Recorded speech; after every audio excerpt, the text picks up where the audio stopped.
Halo guys, selamat datang kembali di Hits Movie.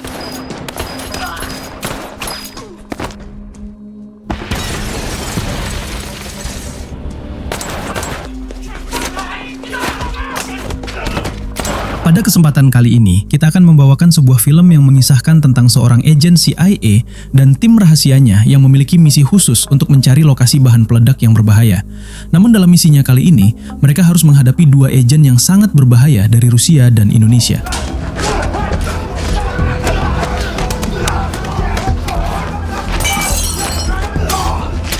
Namun bagaimana kisahnya? Tanpa basa-basi lagi, siapkan kopi kalian, langsung saja kita simak alur ceritanya.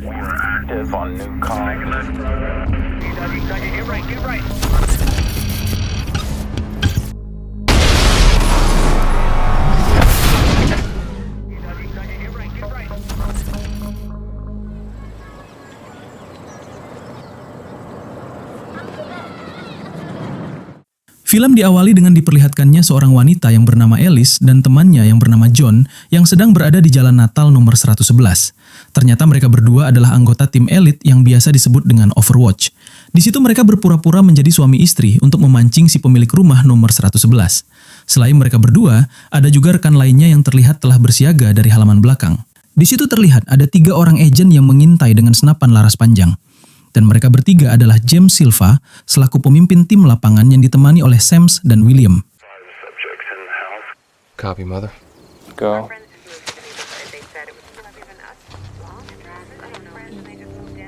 Setelah tim lapangan siap, tim pendukung di markas pun mengirimkan sebuah drone pemantau yang sangat canggih. Drone ini memiliki tempat khusus yang bisa mendeteksi pergerakan makhluk hidup di dalam tempat tertutup dengan sebuah kamera tembus pandang. Selain drone berteknologi canggih, alat canggih lainnya juga dipasang di setiap anggota tim Overwatch untuk mendeteksi detak jantung dan tingkat adrenalin mereka. Dan tim hacker juga telah meretas CCTV di dalam rumah untuk memantau situasi di dalamnya.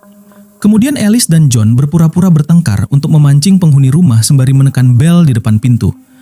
Lalu ketika pintunya dibuka, John langsung melemparkan bom asap ke dalam rumah.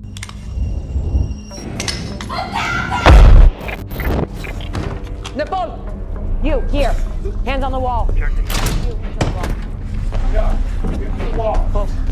Setelah menggerebek rumah tersebut, tim Overwatch langsung menyandra 5 target yang ada di dalamnya.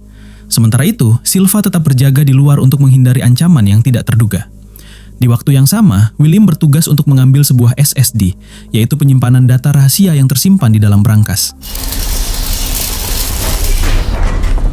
Di tengah-tengah misi, mereka melakukan pendataan terhadap 5 sandera. Dan ternyata mereka adalah agen FSB Rusia yang sedang bersembunyi di rumah tersebut untuk melakukan spionase alias menyerang Amerika dari dalam. Namun, salah satu dari mereka masih berusia 18 tahun dan terlihat belum berpengalaman. Tidak lama kemudian, tim pemantau memberi sebuah informasi bahwa ada sosok mencurigakan yang masuk ke dalam rumah itu. Di situ, tim pemantau langsung melaporkannya kepada ketua Overwatch yang bernama James Bishop atau yang biasa disebut The Mother. Mendengar laporan tersebut, Bishop pun segera meminta Alice untuk mengeceknya dari dalam. Dan seperti yang dikatakan Silva, dia tidak menemukan apapun kecuali lemari baju. Tetapi menurut tim pemantau, orang mencurigakan itu berada di balik tembok. Dan ketika Alice menekan tembok tersebut, tiba-tiba Alice pun tertembak. Gun!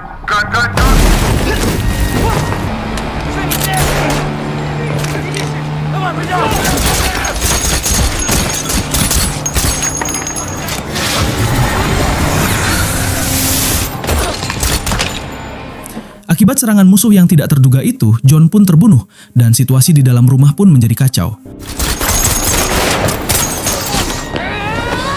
Confirming capture to kill. Confirmed.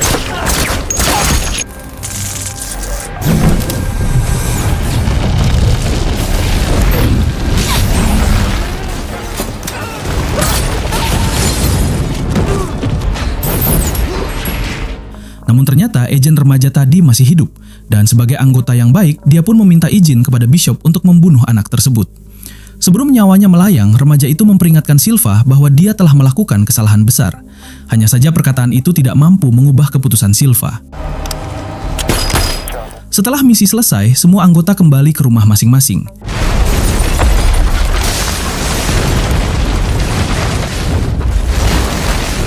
Akan tetapi, walaupun misinya sukses, Silva tampak mengurung diri di rumah sembari menyesali tindakannya terhadap si remaja. Padahal dia memiliki prinsip untuk tidak membunuh anak di bawah umur. Namun, dia terpaksa melakukannya demi kepentingan negara. Ketika sedang merenung, Silva teringat kembali dengan masa kecilnya yang sangat kelam dan tragis. Saat itu, Silva masih berusia 10 tahun. Dia adalah anak yang brutal dan sering menghajar teman-temannya sendiri. Lalu saat menginjak usia remaja, nasib buruk menimpa keluarganya di mana sang ibu dan kedua kakaknya tewas dalam sebuah kecelakaan. Oleh karena itu, dia menjadi anak sebatang kara dan harus menjalani masa remajanya di panti sosial pemerintah. Namun, siapa sangka orang yang merawatnya adalah seorang agen CIA. Dan sejak saat itu, dia dilatih untuk menjadi mesin pembunuh paling berbahaya milik pemerintah.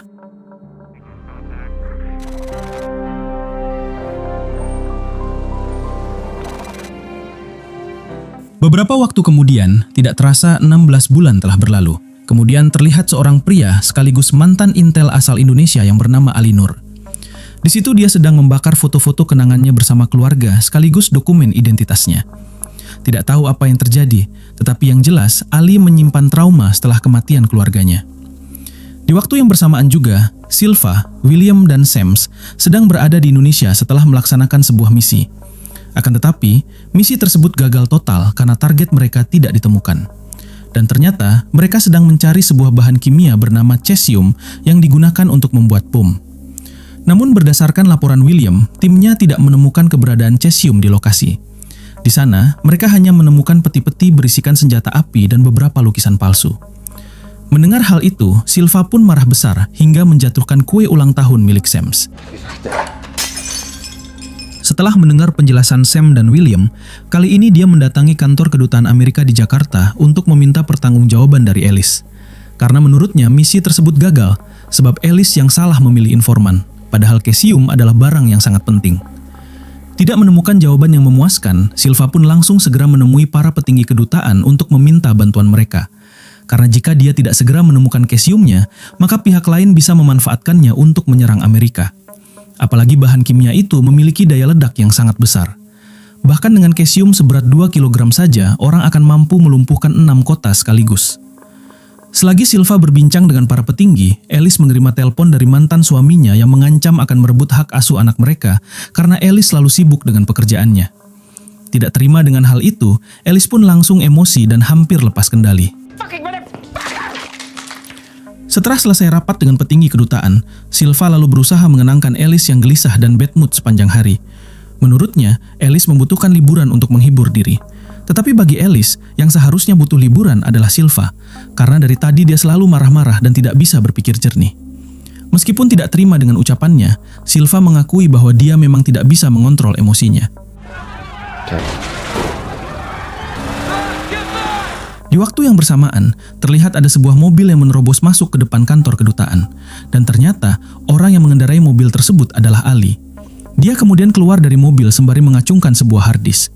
Dengan tenang, Ali mengatakan bahwa harddisk tersebut menyimpan data 6 lokasi cesium yang selama ini dicari oleh tim Overwatch. Mendengar pengakuan itu, para petugas keamanan pun langsung segera menahannya.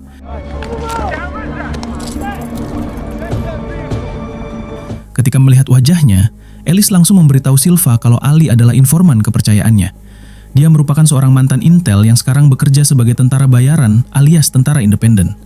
Dan berdasarkan informasi saat ini, dia hidup sebatang kara serta tidak memiliki hubungan dengan pihak manapun. Maka dia sudah bisa dipastikan dapat dipercaya. Lalu di situ Silva dan tim sangat terkejut saat melihat spek harddisk yang dibawa Ali, yang mana ternyata harddisk tersebut telah didesain khusus untuk rusak dengan sendirinya dalam waktu kurang dari 24 jam. Jadi mau tidak mau, Silva harus segera membuka datanya sebelum harddisknya duluan rusak. Namun masalahnya, dia hanya punya waktu 8 jam untuk membuka data tersebut. Oleh karena itu, Ellis pun mendesak Ali untuk memberitahu password datanya. Namun Ali memberikan sebuah syarat, di mana dia harus dipindahkan ke Amerika secepat mungkin, karena Indonesia sudah tidak aman lagi bagi dirinya. Agar perkataannya bisa dipercaya, Ali pun memberitahu salah satu lokasi penyimpanan cesium dari 6 titik lokasi yang ada. Dan ternyata, bahan kimia itu berada di balik lukisan palsu yang ditemukan oleh tim Overwatch pada misi sebelumnya. Saya mau keluar dari negara ini. Sekarang. Buka jasnya sekarang. Karena Ali berkata jujur, tim Overwatch pun langsung menyuruh Ali agar menjalani tes kejujuran, psikologi, dan juga kesehatan. Hal itu karena untuk memastikan bahwa dia tidak berbahaya. Sembari menjalani tes, Ali tampak menggerakkan jarinya seperti orang yang sedang berzikir untuk membuat tubuhnya rileks. Di lain pihak, kantor kedutaan kedatangan tamu dari Kementerian Pertahanan Indonesia yang diwakili oleh wakil menteri dan seorang agen khusus dengan nama samaran, kita sebut saja Jalil. Ternyata mereka sedang mencari Ali yang telah menjadi buronan karena dianggap telah menjual rahasia negara. Di kantor kedutaan itu, mereka mendesak Duta Besar Amerika untuk menyerahkan Ali kepada pihak Indonesia, sebab dia adalah orang yang sangat brutal dan berbahaya.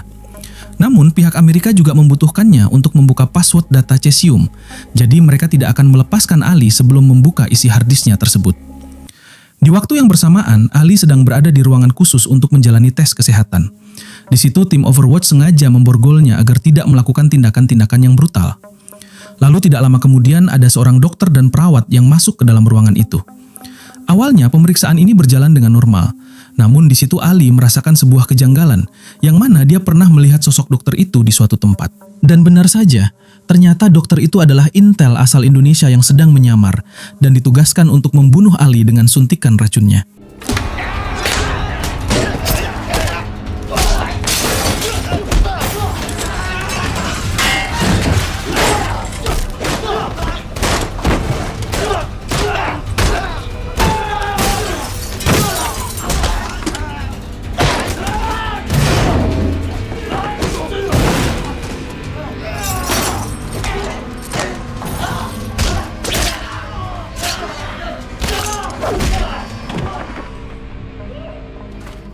Meskipun tangannya diborgol, tetapi dia mampu menghabisi kedua agen tersebut dengan sangat mudah. Melihat kebrutalan Ali yang sangat ahli dalam menguasai bela diri, Silva sangat yakin kalau mantan intel itu adalah aset berharga yang akan menguntungkan. Oleh karena itu, dia langsung menyiapkan operasi baru untuk memberikan perlindungan terhadap Ali dari ancaman pemerintah Indonesia.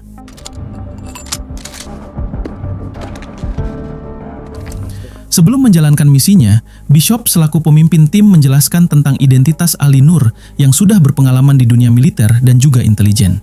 Selain itu, Bishop juga menghimbau timnya untuk tetap fokus menjaga Ali sampai dia benar-benar memberitahu semua lokasi penyimpanan cesium. Dan rencananya, tim Overwatch akan membawa Ali dari kantor kedutaan sampai ke pangkalan udara yang berjarak 22 mil. Tetapi sebelum berangkat, Bishop menyuruh tim lapangan untuk menanamkan sebuah chip di tubuh Ali, agar Bishop bisa memantau detak jantung dan tingkat adrenalinnya. Lalu setelah semuanya siap, misi pun dimulai.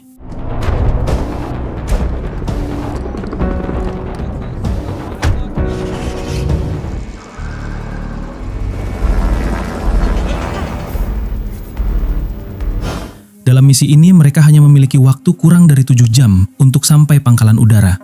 Karena jika terlambat, maka Ali tidak akan memberitahu passwordnya dan harddisk tersebut juga akan rusak. Dan agar misinya berjalan lancar, Bishop dan tim pemantau akan menentukan rute yang paling aman, serta meretas sistem lalu lintas yang ada di sana. Ketika di tengah perjalanan, Silva bertanya kepada Ali, kenapa dia mengkhianati negaranya sendiri. Lalu dengan santai dia menjawab, kalau negara yang selama ini dia bela telah membuat keluarganya tewas dengan mengenaskan. Jadi, ini adalah alasan kenapa Ali ingin membocorkan lokasi penyimpanan cesium. Di sela-sela perbincangan mereka, tiba-tiba ada segerombolan geng motor yang tampaknya sedang membuntuti mereka.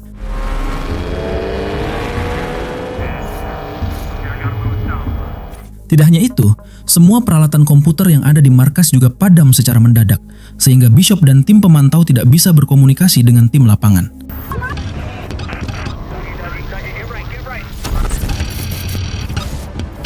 Seketika itu juga, Bishop langsung bertanya-tanya siapa yang mampu menembus sistem komputer canggihnya.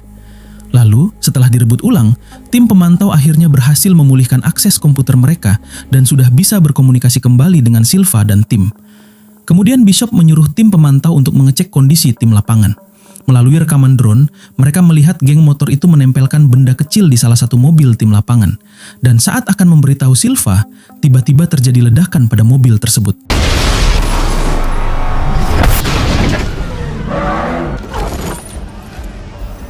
Akibat ledakan tersebut, sebagian anggota tewas dengan mengenaskan. Sementara itu, Sams mengalami luka yang sangat parah.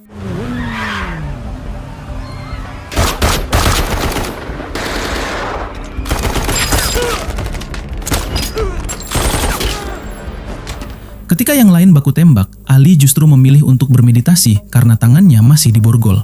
Bersamaan dengan itu, Alice berusaha mengobati Sams yang sedang sekarat.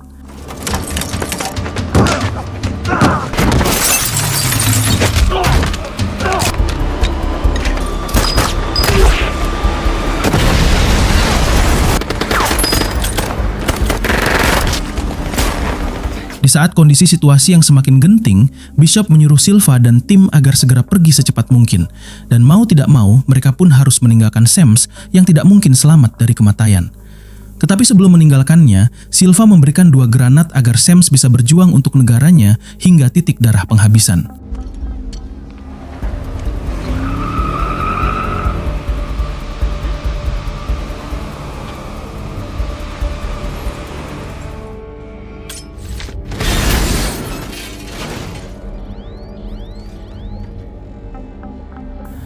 Berkat pengorbanan Sams, tim Overwatch yang masih hidup bisa melanjutkan perjalanan.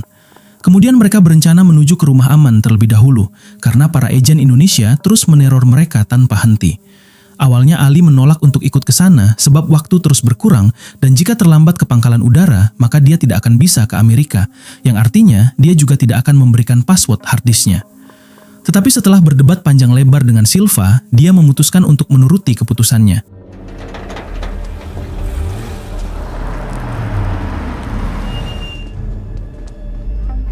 Tidak lama setelah itu, mereka akhirnya sampai di rumah aman yang berkedok restoran. Selain menyediakan tempat berlindung, rumah aman ini juga memiliki berbagai amunisi yang bisa digunakan. Namun sialnya, Jalil sudah berhasil melacak mereka dan kini sedang menunggu tim Overwatch di luar restoran. Mengetahui hal itu, Silva pun menghampirinya seorang diri, lalu meminta Jalil untuk segera pergi dari situ sebelum Amerika memporak-porandakan negaranya. You hear me? Stop. Setelah mengancam Jalil, dia kembali ke dalam restoran untuk memindahkan Ali ke tempat yang aman. Tetapi di situ dia melihat sebuah granat hingga terjadilah ledakan.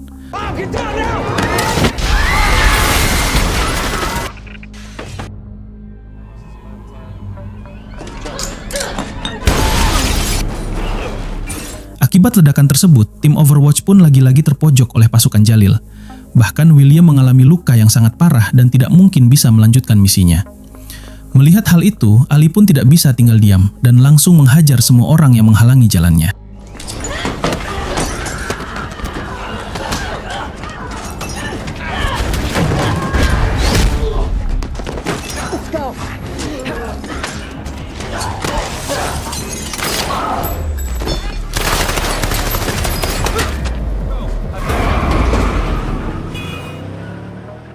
Setelah menghabisi mereka, Ali dan tim Overwatch kembali melanjutkan perjalanan. Tetapi sialnya, mereka lagi-lagi disusul oleh pasukan Jalil.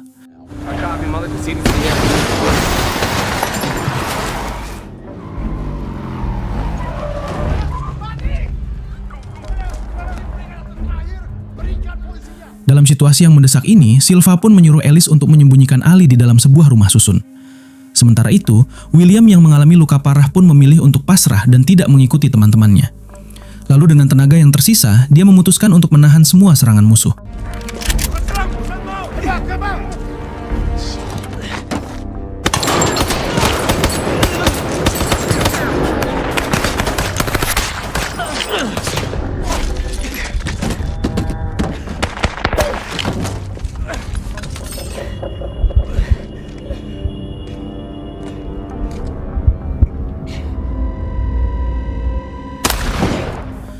Di dalam gedung, mereka kembali dikepung oleh pasukan Jalil.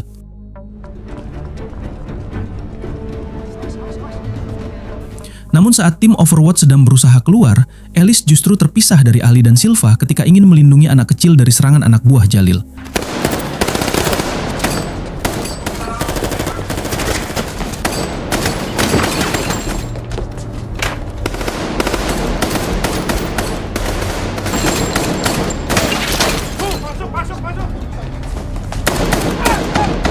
Karena waktunya terbatas, Bishop pun segera menyuruh Silva untuk meninggalkan Alice yang sudah menjadi beban tim. Dan terlebih lagi, pesawat jemputan akan segera tiba di pangkalan udara. Silva yang sedang dilema pun memaksa Ali untuk menyelamatkan Alice, karena Ali memiliki skill bertarung yang jauh lebih baik dari dirinya, ditambah lagi Alice tersesat ketika sedang menyelamatkan seorang anak kecil itu. Dan untuk menghormati kebaikannya, mereka berdua pun bekerja sama untuk mencarinya. Dan agar bisa menemukan rekannya dengan cepat, Silva meminta tim yang ada di markas untuk memadamkan semua aliran listrik di gedung tersebut. Lalu mereka pun langsung beraksi.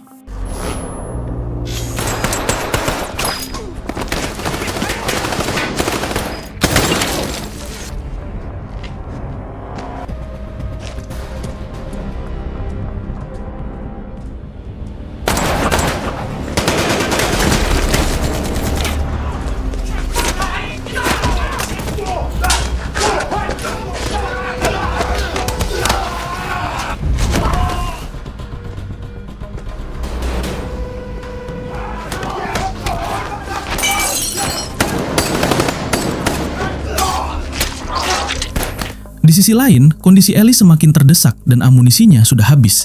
Jadi, mau tidak mau, dia harus mencari jalan keluar untuk melarikan diri. Tetapi sialnya, saat dia hendak keluar dari gedung, tiba-tiba ada seorang anak buah Jalil yang menghadanginya.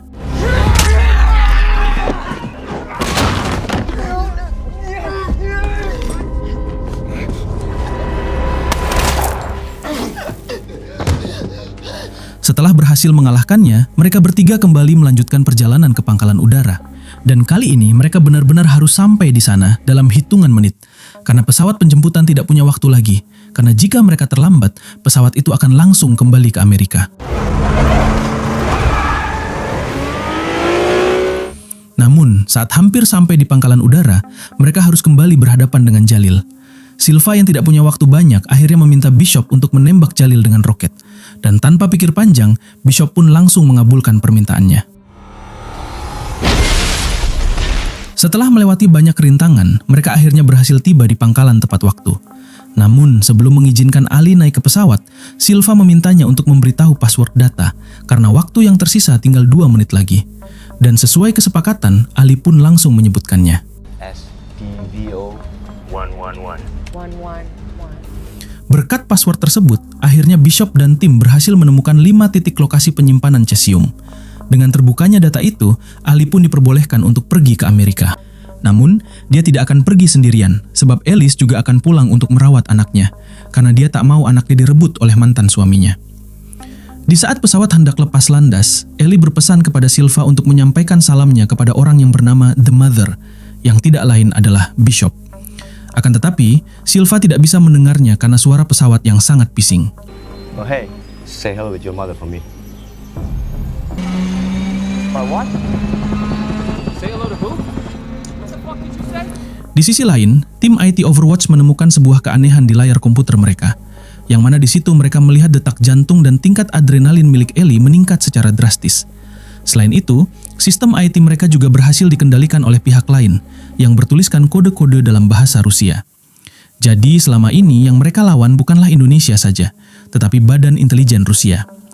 Dalam kode-kode tersebut ada sebuah petunjuk tentang Jalan Natal nomor 111 yang merupakan tempat pelaksanaan misi di awal film tadi. Kemudian ada gambar seorang remaja yang muncul di layar. Setelah diselidiki kembali, ternyata dia adalah remaja yang dibunuh Silva dalam misi 16 tahun yang lalu di rumah nomor 111 di awal film. Dan tidak hanya itu, dia juga merupakan anak dari petinggi intelijen Rusia. Di situ akhirnya terungkap bahwa agen Rusia telah mempermainkan tim Overwatch untuk membalaskan dendam atas kematian para agen dan anak pemimpin mereka. Di situ juga diketahui kalau mereka mengutus Ali Nur untuk mengacaukan fokus dari tim Overwatch dengan mengadu domba antara Amerika dan Indonesia.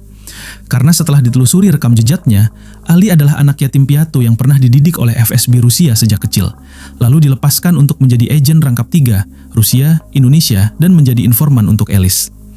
Lalu pada waktu yang tepat, mereka memberi perintah kepada Ali untuk memancing Silva dan timnya dengan harddisk dan lokasi cesium. Sebab agen Rusia tahu kalau Amerika sangat membutuhkan bahan kimia tersebut. Sementara itu, Alice yang kini berada di samping Ali, dia pun mulai merasakan sebuah kejanggalan saat melihat gerak-gerik Ali yang mencurigakan. Dan benar saja, ternyata pihak Rusia telah membajak pesawat tersebut.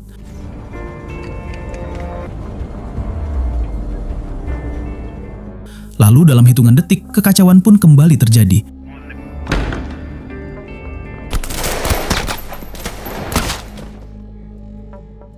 Pada akhirnya, seluruh tim pemantau Overwatch tewas setelah digempur oleh pasukan Rusia, termasuk Alice yang meninggal di pesawat. Akan tetapi mereka sengaja menyisakan Bishop dan Silva agar mereka tahu bagaimana sakitnya kehilangan orang tercinta seperti yang dirasakan oleh si petinggi Intel Rusia. Tidak lama setelah itu, lalu Silva menjelaskan kejadiannya di depan Dewan Keamanan Amerika. Selain itu, dia juga memberitahukan kalau Ali adalah orang paling berbahaya yang pernah dia temui. Bahkan kekuatannya tidak hanya ada di ototnya, tetapi juga berada di otaknya yang mampu memanipulasi orang lain. That's the real weapon of mass destruction. Killer who looks like a hero. Dan karena hal tersebut, akhirnya Silva pun berniat untuk membalaskan dendam kepada Ali dan pihak Rusia agar kematian Alice tidak sia-sia. The great game continues. Today was yours. Dan dengan begitu, film pun tamat. Dari film ini kita belajar bahwa cinta terhadap negara belum tentu menjamin hidup bahagia, apalagi dibayar dengan ganjaran yang setimpal. Namun malah sebaliknya, seperti yang dirasakan oleh Ali Nur. Di negara Konoha, banyak sekali pejabat yang tidak memikirkan rakyat kecil, padahal dari rakyat itu sendiri gaji para petinggi dihasilkan. Parah memang. Eits, di Konoha, bukan di negara kita. Itu saja ya guys.